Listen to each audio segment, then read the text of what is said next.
Assalomu alaykum, hurmatli obunachilar, hurmatli YouTube kuzatuvchilari. Do'stlar, ikkinchi domigimiz ham tayyor bo'ldi. Shundoqqina eshikni ochib kirganingizda sizni birinchi kutib oladigan xonamiz oshxona bo'ladi.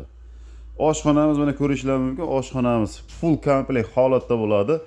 Televizor deysizlarmi, bu yerda konditsioner deysizlarmi, hamma narsasi full holatda bo'ladi. Ariston deysizlarmi, mebel deysizlarmi, mana ko'rishingiz mumkin. Mana mebellarimiz polnisa hamma yo'q narsa hamma narsasi qilib beriladi.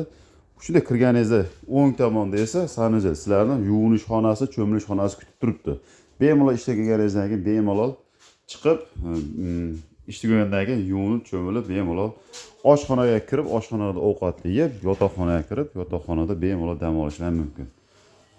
Bunday domiklar kerak bo'lsa sizlarga bemalol aloqaga chiqib qo'ng'iroq qilaverasizlar. Manzilimiz o'sha. Manzil Farg'ona viloyati Buvayda tumani, Yangiqo'rg'on shaharchasi, Dehqonobod Komintern qishlog'idan bo'lyapti. Sog' bo'lasizlar, salomat bo'lasizlar.